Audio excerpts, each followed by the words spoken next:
En este problema nos hablan de la importancia de la estructura del hipocampo en distintas enfermedades. En concreto vamos a ir a la parte en la que nos preguntan, nos dicen que en nuestro ejercicio vamos a utilizar de forma simplificada algunos datos reales que hemos obtenido a través de unas resonancias. Hemos podido obtener los volúmenes del hipocampo. En concreto vamos a centrarnos en el volumen del hipocampo izquierdo para personas sanas y para personas con Alzheimer. Y nos dicen que contrastemos utilizando alfa igual a 0,1 mediante el test adecuado, el contraste adecuado, asumiendo que los datos son normales y que las varianzas poblacionales son distintas, que contrastemos la siguiente afirmación, que el volumen del hipocampo izquierdo para personas sanas es superior que para las personas que sufren Alzheimer. Y aquí tenemos los datos. Muy bien, pues lo primero que tenemos que hacer es plantear el contraste. Para ello tenemos que plantearnos qué tipo de contraste es. Está claro que tenemos dos muestras, una de sanos y otra de enfermos. Queremos ver si el volumen del hipocampo izquierdo es superior al de las personas sanas, es superior al de las enfermas. Por lo tanto, digamos, estamos intentando ver si la localización difiere y es superior para sanas que para enfermas. La localización se mira con la media. Vamos a ir al caso en el que tenemos dos muestras y vamos a ver qué caso tendríamos que utilizar. Nuestras muestras son apareadas. Pues si miramos los datos que tenemos, vemos que de hecho de un caso de los sanos tenemos 12 personas, de los enfermos tenemos 10, no nos dicen nada de que estén relacionadas de ninguna forma, con lo cual en principio no son apareadas. Apareadas serían si por ejemplo tuviéramos un par de gemelos monocigóticos y uno estuviera enfermo y el otro sano, y entonces sí que tendríamos una muestra apareada, pero en este caso, que son personas distintas que no tienen relación, pues las muestras serán independientes. ¿Las n son grandes? No, porque tenemos 12 y 10 que no son superiores a 30. ¿Son normales? Sí, porque nos lo dice el propio enunciado. ¿Las varianzas son iguales? No, porque nos dice el enunciado que consideremos desigualdad de varianzas. Por lo tanto, tendremos que ir al caso E, que es el caso para contrastes, porque los contrastes, según nos aparece aquí, los tenemos remarcados en rojo. De acuerdo, vamos al caso E. El caso E es este, el de contraste para la diferencia de medias. Vamos a plantear el contraste, que es el primer paso. Tenemos que empezar por especificar la hipótesis alternativa. En la hipótesis alternativa tenemos que poner aquello que queremos demostrar. Voy a llamar mu1 al volumen medio del hipocampo izquierdo para personas sanas y mu2 lo mismo, pero para personas con Alzheimer. Como según el enunciado nos dice que queremos contrastar si el volumen del hipocampo izquierdo de personas sanas es superior al de las enfermas, pues esto irá en la hipótesis alternativa. mu1 mayor que mu2. O lo que es lo mismo, si pasamos el mu2 al otro lado de la desigualdad, pues sería mu1 menos mu2 mayor que 0. Y en la hipótesis nula, mu1 menos mu2 igual a 0. Ya hemos dicho que utilizaremos el caso E, porque hemos dicho que en el enunciado nos decía que las varianzas eran distintas. De hecho, aquí os he puesto el intervalo, que ahora luego lo comprobaremos. Comprobaremos que este es el intervalo de confianza del cociente de varianzas y que efectivamente el 1 no pertenece al intervalo y por tanto las varianzas poblacionales serían distintas. Ahora lo comprobaremos posteriormente con el R. Vale, pues lo siguiente que nos quedaría sería coger la fórmula y vemos que tenemos que sustituir en este estadístico estos valores, es decir, la media, la varianza, además de calcular también los grados de libertad de la t-de-student. Vale, para poder sacar la media y la varianza nosotros no lo tenemos disponible tal cual en el enunciado, porque tenemos los datos, digamos, a pelo. Muy bien, pues tendremos que utilizar, en el formulario también tenemos las fórmulas, pero las fórmulas de la media, la desviación típica de la varianza, pero nos convendrá más emplear una calculadora. Aquí van a aparecer las imágenes de dos calculadoras típicas. Yo os aconsejo que si no sabéis utilizar las funciones estadísticas, pues consultéis las instrucciones de vuestra calculadora. Generalmente suelen funcionar de la siguiente forma. Entráis en el modo estadístico, normalmente es modo 2, que vendrá indicado por modo SD o modo stat de estadística, y después a continuación podemos asegurarnos de que no tenemos datos previos para no mezclar datos de unos problemas y otros. Por ejemplo, podéis hacer simplemente shift y el 1, que obtendréis la media. Si os da error es que no tenemos datos de antes. Si os da un valor es que tenéis datos anteriores. Entonces lo que hay que hacer es borrarlos. Muchas veces en las calculadoras, entrando y saliendo del modo estadístico, se borran. Si no es vuestro caso, si no es el caso de vuestra calculadora, pues tendréis que borrarlos. Para borrarlos, por ejemplo, haciendo shift y SCL, se podrán borrar.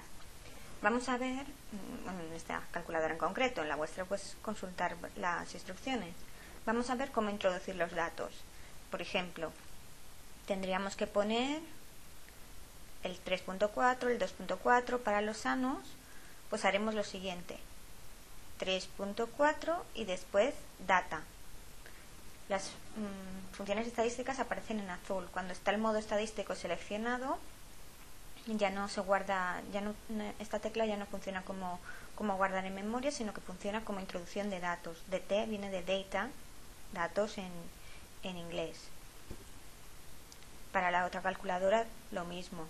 Tendríamos 3.4, data, después pondríamos el valor siguiente, que era 2.4, pues 2.4, data, y así sucesivamente introducimos los datos de sanos. Una vez los tengamos, pues simplemente iremos a Shift. En esta calculadora, si no recuerdo mal, creo que era en S-bar, la primera opción creo que sale la media, y la tercera opción sale la desviación típica. Es decir, Shift y el 1 tendríamos la media, Shift y el 3 tendríamos la desviación típica, dividiendo por n-1, que es como hemos considerado que vamos a trabajar aquí en el curso. De todas maneras, aseguraros que vuestra calculadora os está dando los valores que toca. Una vez tengamos los valores para sanos, tendremos que borrarlos, como os he dicho antes, o bien salir y entrar si se nos borran los datos, o bien borrarlos con Shift SCL e introducir los datos para los enfermos, es decir, el 1,3, el 1,6, ¿vale? Otra vez, una vez borrados, 1,6, data, 1,6, data, así sucesivamente, y de nuevo sacar la media y la desviación típica. Una vez tenemos ya esos datos, ya podemos sustituirlos en la fórmula. Tenemos que la media de volumen medio para los sanos es de 2,55, para los enfermos de 1,4. Ya a simple vista podemos ver que ahí hay una diferencia muestral, ahora comprobaremos si poblacionalmente también. La desviación típica es de 0,35 para los sanos y de 0,19 para los enfermos. Sustituimos según tenemos aquí en la fórmula del formulario, y tenemos que la media de los sanos menos la de los enfermos menos 0, nuestro delta sub 0 es 0, no hace falta ni que restemos, menos 0, partido por la raíz de la varianza de los sanos, es decir, 0,35 al cuadrado, partido 12, que es el número de sanos que teníamos, y lo mismo para los enfermos, es decir, 0,19 al cuadrado, que es 0,037, partido por el número de enfermos, que es 10. Esto nos da una T de 9,7. Los grados de libertad que también aparecen en el formulario son los grados de libertad de la T de student, con lo cual tenemos que coger esta fórmula y sustituir en esta fórmula para obtener los grados de libertad y después poder mirar en la tabla de la T de student. Sustituimos en la fórmula y nos salen 17,6 grados de libertad, que ahora cuando tengamos que mirar en la tabla, pues vamos a redondearlo a 18. Tenemos que determinar también qué región crítica tenemos que tomar. Ya habíamos dicho que como teníamos un mayor, tendremos que utilizar esta región crítica, T sub alfa infinito. El alfa nos lo ponía aquí, que era 0,1, por lo tanto tendremos que coger T sub alfa 0,1, grados de libertad 18, tendremos que irnos a la tabla de la T, 0,1 de probabilidad y bajamos hasta el 18, que corresponde a 1,33. Aquí está. Por lo tanto, la región crítica es el intervalo 1,33 infinito. Nuestro valor observado pertenece, 1,73, pertenece a la región crítica, por lo tanto, acordaros, si pertenece, rechazo, sí, o no pertenece, no rechazo H0. Por lo tanto, en este caso, como pertenece, rechazo H0, quiere decir que me quedo con la hipótesis alternativa, con H sub 1, lo cual quiere decir que el volumen medio del hipocampo izquierdo para personas sanas es superior que para personas enfermas. Vamos a comprobar en el R, porque es muy fácil, que no nos hemos equivocado. Aquí tenemos ya introducidos en el R los datos. Vamos a comprobar primero que efectivamente, como nos decía el enunciado, las varianzas eran distintas. Introducimos en bar-test los dos vectores y voy a poner también que el nivel de confianza es del 90% porque el alfa es de 0,1. Efectivamente vemos que el 1 no pertenece al intervalo. Este es el mismo intervalo que tenéis aquí puesto en la solución. Vale, vemos que las varianzas son distintas, que es lo que el enunciado nos decía, que consideramos desigualdad de varianzas, y por eso hemos podido escoger el caso E, con varianzas desconocidas y desiguales. Vamos ahora, una vez que tenemos claro que las varianzas son distintas, que no nos han mentido en el enunciado, vamos a comprobar,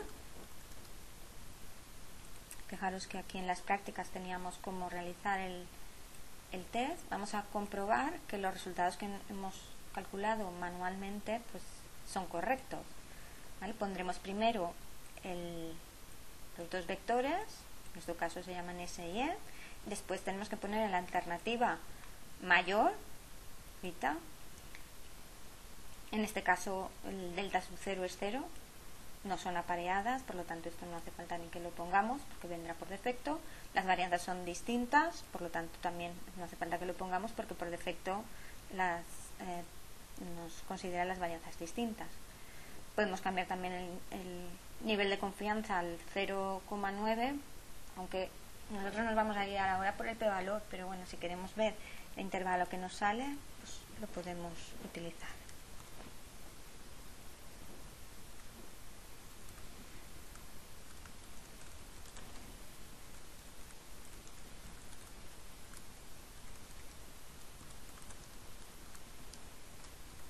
Asegurémonos también, ahora cuando salga el resultado, de que lo hemos escrito todo bien, perfecto, al 90% y con varianzas distintas y la hipótesis alternativa mayor. Recordar que en el R, si no lo escribimos bien, no nos va a avisar, no nos va a dar error, pero sí que podemos verlo a través de los resultados que nos salgan. La T, 9,7. Nosotros también nos salía 9,7. Perfecto. Los grados de libertad, 17,6. Y aquí también 17,6. El p-valor nos sale 8,21 por 10 a la menos 9, que es inferior al alfa, que era 0,1. Por lo tanto, es claro que obviamente llegamos a la misma conclusión.